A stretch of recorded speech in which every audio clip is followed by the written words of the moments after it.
بسم اللہ الرحمن الرحیم۔ السلام علیکم ورحمۃ اللہ وبرکاتہ۔ میں محمد اسامہ سرسری، فہم قرآن کورس کا سلسلہ الحمدللہ جاری ہے۔ سورہ بقرہ کی آیت نمبر 31، 32 اور 33 اس درس میں انشاءاللہ ہم سمجھیں گے۔ إِنَّا جَعَلْنَاهُ قُرْآنًا عَرَبِيًّا لَعَلَّكُمْ تَعْقِلُونَ۔ اعوذ باللہ من الشیطان الرجیم، بسم اللہ الرحمن الرحیم۔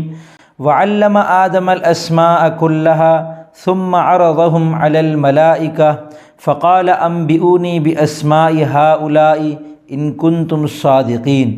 قالوا سبحانك لا علم لنا الا ما علمتنا انك انت العلیم الحکیم۔ قال یا آدم انبئهم باسمائهم فلما انبأهم باسمائهم قال الم اقل لكم انی اعلم غیب السماوات والارض واعلم ما تبدون وما کنتم تکتمون۔ ان آیات مبارکہ کا ترجمہ دیکھ لیں کہ اور آدم کو سارے کے سارے نام سکھا دیے اللہ تعالیٰ نے، پھر ان کو فرشتوں کے سامنے پیش کیا اور ان سے کہا اگر تم سچے ہو تو مجھے ان چیزوں کے نام بتلاؤ۔ وہ بول اٹھے آپ ہی کی ذات پاک ہے، جو کچھ علم آپ نے ہمیں دیا اس کے سوا ہم کچھ نہیں جانتے، حقیقت میں علم و حکمت کے مالک تو صرف آپ ہیں۔ اللہ نے کہا آدم تم ان کو ان چیزوں کے نام بتا دو۔ چنانچہ جب آدم نے ان کے نام ان کو بتا دیے تو اللہ نے کہا فرشتوں سے کیا میں نے تم سے نہیں کہا تھا کہ میں آسمانوں اور زمین کے بھید جانتا ہوں، اور جو کچھ تم ظاہر کرتے ہو اور جو کچھ چھپاتے ہو مجھے اس سب کا علم ہے۔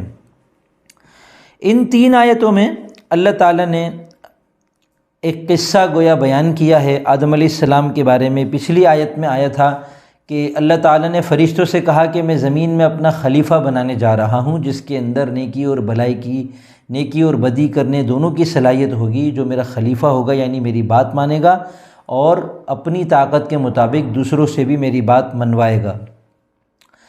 پھر اللہ تعالیٰ نے فرشتوں نے یہ کہا کہ یہ تو پھر زمین میں فساد مچائے گا، خون بہائے گا، کیونکہ انہوں نے جنات کو ایسا کرتے ہوئے دیکھا تھا، یا انہوں نے جب یہ سنا کہ یہ نیکی اور بدی دونوں کر سکتا ہے تو بدی والے پہلو پر انہوں نے اندیشے کا اظہار کیا۔ تو اللہ تعالیٰ نے فرمایا کہ میں وہ جانتا ہوں جو تم نہیں جانتے۔ اب اللہ تعالیٰ نے اس کا ان پر اظہار فرمایا کہ آدم علیہ السلام کو بنا کر انہیں تمام چیزوں کے خاصیات کے جو اس دنیا میں پیش آنے والی چیزیں ہیں، بھوک پیاس وغیرہ، یہ ساری چیزیں اللہ تعالیٰ نے ان کے نام ان کو یاد کروائے، اور پھر اللہ تعالیٰ نے فرشتوں سے کہا کہ بتاؤ ان چیزوں کا کیا نام ہے، یہ کیا چیز ہے، یہ کیا چیز ہے۔ تو فرشتے چونکہ ان چیزوں سے ناواقف ہیں تو انہوں نے لا علمی کا اظہار کیا اور اللہ تعالیٰ کی پاکی بیان کی۔ پھر اللہ تعالیٰ نے آدم علیہ السلام سے کہا کہ اب آپ ان کو ان چیزوں کے نام بتا دو۔ تو جب آدم علیہ السلام نے ان کے سامنے ان چیزوں کے نام بتائے تو پھر اللہ تعالیٰ نے فرمایا کہ میں نے تم کو نہیں کہا تھا کہ میں وہ چیزیں جانتا ہوں جو تم نہیں جانتے، تم جو کچھ ظاہر کرتے ہو چھپاتے ہو میں ان سب چیزوں سے واقف ہوں، زمین اور آسمان کے غیب جو ہے وہ مجھ پر کوئی بھی چیز مخفی نہیں ہے۔ تو ان آیت مبارکہ کا حاصل یہ ہے۔ اب ایک ایک لفظ کر کے دیکھ لیتے ہیں۔ وعلم اور سکھایا، علم یعلم تعلیم سکھانا کے معنی میں آتا ہے۔ ہم پڑھ چکے ہیں باب افعال اور تفعیل کا فرق۔ باب تفعیل جو ہے وہ تھوڑا تھوڑا کر کے کرانے کے معنی میں آتا ہے، تو علم کا مطلب ہوتا ہے بتانا اور علم کا مطلب ہوتا ہے تھوڑا تھوڑا کر کے بتانا یعنی سکھانا۔ اس کا فاعل کون ہے؟ اللہ تعالیٰ ہے۔ آدم مفعول بھی ہے، آدم کو سکھایا۔ کیا سکھایا؟ علم جو ہے اس کے دو مفعول ہوتے ہیں، تو یہ پہلا مفعول آدم ہے اور دوسرا مفعول ہے الاسماء، نام سکھائے۔ کون سے نام؟ کلہا، تمام کے تمام۔ یہ جو کلہا ہے یہ توابع میں سے ہے اور یہ تاکید کے لیے آتا ہے۔ ثم پھر ان ناموں کو پیش کیا، عرض کا مطلب ہے پیش کیا، کن پر؟ علی الملائکتی فرشتوں پر۔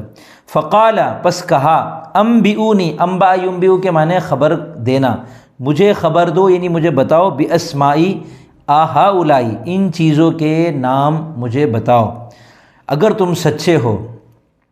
تو انہوں نے کہا سبحانک، ہم آپ کی پاکی بیان کرتے ہیں، لا علم لنا، ہمیں کوئی علم نہیں ہے، الا ما علمتنا، الا کا مطلب ہے سوائے، ما موصولہ ہے اس چیز کے جو علمتا تو نے سکھایا نا ہم کو، انک انت العلیم الحکیم، بے شک آپ جاننے والے بھی ہیں، آپ علم والے ہیں، آپ جسے چاہیں جتنا علم عطا کر دیں، اور حکیم ہیں، حکمت والے ہیں، جسے چاہے جو چاہے جب چاہے جیسے کرتے ہیں۔ تو اللہ تعالیٰ نے فرمایا اے آدم، یا آدم، اے آدم، انبئہم، انبئ امر ہے ان کو بتاؤ، باسمائہم، ان چیزوں کے نام ان کو بتا دو، فلما، تو جب، لما کا مطلب ہے جب، انبأہم، آدم علیہ السلام نے فرشتوں کو بتا دیے، باسمائہم، ان چیزوں کے نام، قال، تو اللہ تعالیٰ نے فرمایا الم اقل لکم، کیا میں نے تم سے نہیں کہا تھا، انی، کہ میں، اعلم، جانتا ہوں، واحد متکلم کا صیغہ ہے علم یعلم سے، غیب السماوات والارض، آسمانوں اور زمین کی غیب کی چیزوں کو میں جانتا ہوں۔ غیب مطلب جو تم سے مخفی ہے تو وہ مجھ سے مخفی نہیں ہے، کیوں؟ کیونکہ میں جانتا ہوں جو کچھ تم ظاہر کرتے ہو اور جو کچھ تم چھپاتے ہو، مجھے سب پتہ ہے، تو چھپی ہوئی چیز کوئی بھی مجھ پر مخفی نہیں ہے۔